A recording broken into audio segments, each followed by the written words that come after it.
About a month ago, two regular customers showed up at my shop on the same afternoon.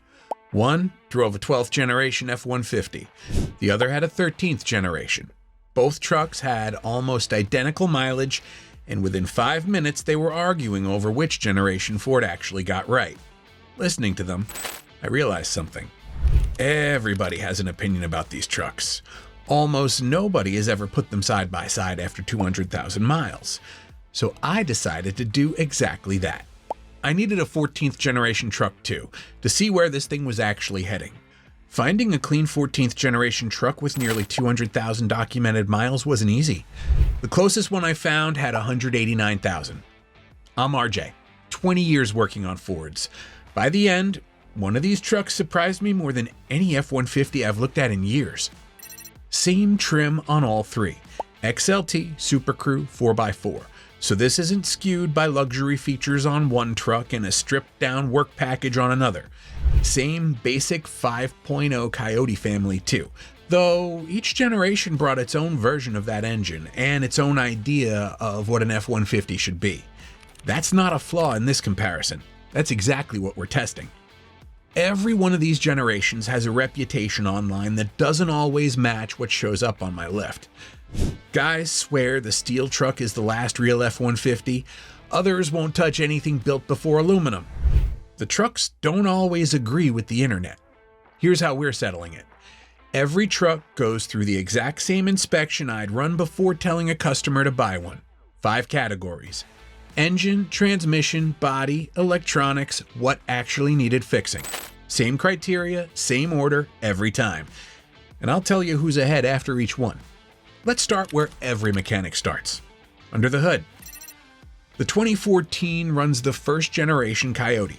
360 horsepower, 380 pound-feet, the simplest version of this engine Ford ever built. Cast timing chain tensioner, no direct injection to worry about, no cylinder deactivation, nothing between the fuel and the cylinder except a straightforward port injection setup that keeps the intake valves washed clean on every stroke.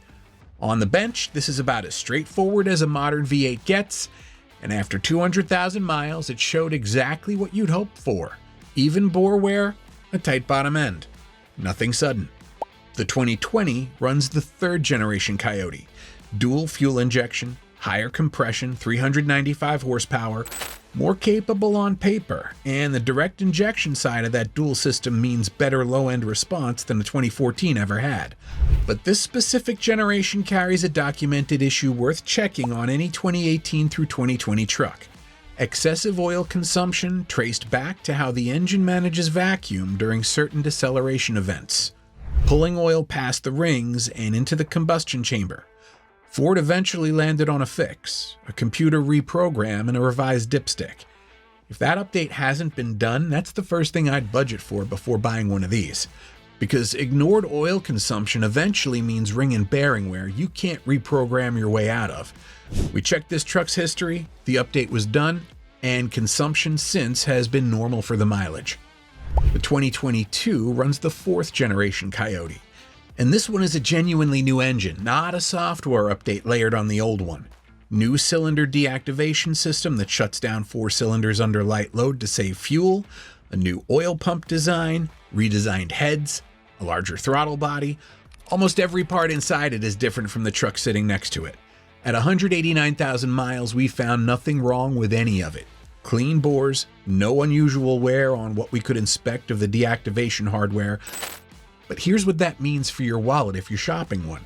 This engine simply doesn't have the years on the road yet for a clean bill of health to carry the same weight it does on the other two. So budget a little extra caution, not extra money, until this generation has a longer track record. On engine condition alone, right now, the 2014 is the truck I trust the most. Not because it's the most advanced, because it's the one with nothing left to prove. The 2014 runs the 6R80, and it's every bit as proven as its reputation. 6 speeds, simple hydraulics, a transmission that earns its keep by outlasting everything around it when it's serviced on schedule. But there's one thing worth knowing on any 2014 specifically. Certain build windows of that model year fall under an official Ford recall for a lead frame issue inside the transmission, a degraded electrical connection to the output shaft speed sensor that can cause an unexpected downshift under load. This truck's build date is clear of it. Ford covers the fix under the recall if yours isn't, but check the VIN before you buy one, not after you're already driving it and wondering why it just dropped a gear on the highway. The 2020 runs the 10R80, and this is where the story gets more complicated than either of the other two. Ford has issued and revised a whole chain of service bulletins on this transmission over the years, all pointing at the main control valve body and shift calibration sticking as the transmission wears in over its first couple of years on the road. The fix path Ford outlined starts with a factory recalibration procedure and only escalates to a valve body overhaul if that doesn't resolve it, which runs a few $1,000s. Real money, but nowhere near what a full transmission replacement would cost. We hooked up a scan tool and checked whether the transmission was actually doing what the computer was asking it to, gear for gear. No gap between the two. Whatever wear this valve body has taken over 200,000 miles, it hasn't crossed into a driveline problem yet, and that's the difference between a manageable bill and a scary one. The 2022 also runs the 10R80, but this generation carries its own specific test procedure, a clutch drum inspection Ford calls the CDF test, with its own repair path if a truck fails it, running somewhere around 12 hours of labor if it comes to that. That's still real work inside the transmission, pulling it and replacing the affected drum, not something you'd call minor. It's just a narrower repair than tearing the whole unit down or replacing it outright. This truck passed clean. No hesitation, no flare, no delay getting into gear at any point during the test drive. The engine leader isn't necessarily the transmission leader. Here, the 2014 simplicity holds up, and so does the 2022's youth. It's the 2020 carrying the most complicated story of the three, and the one that most rewards checking before you buy instead of assuming. The 2014 is steel body panels on a steel frame, and steel means the real enemy isn't the engine, it's the calendar. 12 years old now. Cab corners, rocker panels, frame rails behind the rear axle. That's where rust hides first, and this truck has the kind of surface corrosion you'd expect for its age, and nothing worse. No thumb going through a panel, but it's a truck that needs that check every single year going forward, not once. The 2020 switched to aluminum body panels, though the frame underneath stayed steel, same as the 2014's. That aluminum genuinely solves the problem the 2014's panels have. No red rust creeping up from the inside out on the doors, bed, or hood. What it doesn't solve completely is paint. Ford has documented bubbling and white oxidation on aluminum panels under certain conditions. And while this truck's panels are clean, that's a different failure mode than the 2014's, not an absence of one. And the steel frame underneath still needs the same yearly rust check the 2014 does. The 2022 also runs aluminum body panels over a steel frame, with 5 fewer years of exposure than the 2020. And it shows. Cleanest body of the three, simply because it's had the least time to find trouble. Body and frame, the 2022 wins on youth, but the 2020 proves aluminum genuinely changed the aging pattern for the better, not just moved it somewhere new. Today's actually a pretty big day for us. We've spent months putting this together, and the new F-150 buyer and owner's guide is finally live. Every engine generation, every transmission, the years to look for, the exact things to check before you hand anyone money. It goes live today. If you've been waiting for something like this, it's up at Fordscope.com right now. The 2014 is the simplest electrical architecture of the three. Fewer modules, fewer networks, fewer things that can lose communication with each other. That simplicity has aged well. The 2020 runs Sync 3 and a moderate module count. Mature by this point, well understood by any shop that works on these regularly. No surprises on this truck's electrical history. The 2022 runs a bigger touchscreen and more connected computers talking to each other than either of the other two. Ford ran a calibration campaign on some 2021 trucks for the oil monitoring system, Worth checking by VIN on any early 4th generation truck, even though it doesn't automatically apply to this 2022. There have also been documented cases on certain 2022 and 2023 trucks where water found its way past the windshield seal into the electronics below it, which can mean a module replacement instead of a simple wipe down if it's caught late. Both came back clean on this truck. If you're shopping for one of these, both of these are 5-minute checks that could save you a much bigger bill down the road. More systems watching each other doesn't automatically mean more failures. It means more places to check before you assume everything's fine. Here's what our inspection actually turned up on each of these 3 trucks.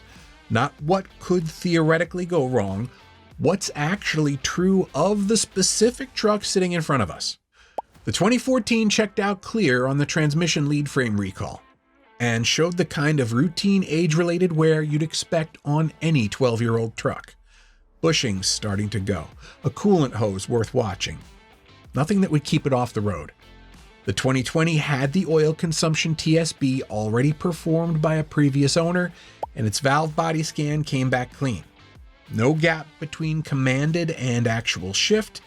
Nothing on this truck needed a part replaced beyond what routine maintenance already calls for. The story here isn't a repair bill, it's 2 separate risks that could have become expensive bills if nobody had checked them. The 2022 passed the CDF transmission test and came back clean on both electrical items we checked. At 189,000 miles, this is the least amount of concern of the 3, though it's also the truck with the fewest miles and the fewest years to have run into anything yet. On what our inspection actually found, the 2014 and the 2020 both come out ahead of where their reputations might suggest, because in both cases, someone checked the right things before they became expensive. By the time we finished going through all 5 categories, something interesting had happened. Nobody swept it. The 2014 took engine condition. Plain and simple, the simplest engine held up the cleanest. Transmission came out split. The 2014's proven simplicity and the 2022's youth both had a case, with the 2020 carrying the most complicated story of the 3. Body and frame went to the 2020. Proof that aluminum actually changed the aging pattern for the better, not just moved it somewhere new. Electronics leaned toward the 2014 simplicity, though nothing on the newer 2 actually failed either. And on what our inspection turned up, the 2014 and the 2020 both came out ahead of their reputations, for different reasons. So which one would I actually buy? If it was my own money on the table, the 2020. Not because it won every category, it didn't, but it's the truck that took real risk, real documented risk, an oil consumption issue serious enough to end up in a lawsuit, a transmission with its own TSB history, and came through both checks clean. That's not luck. That's a generation mature enough that the problems are documented, checkable, and fixable before you ever hand over your money. The best used truck usually isn't the one with the fewest problems. It's the one whose problems are already understood. Ford didn't just make the F-150 newer with each generation. On this truck, they actually made it better, and the receipts back it up. If this video helped you keep a little more money in your pocket and you'd like to support the channel, hit the join button below. I'll see you in the next one.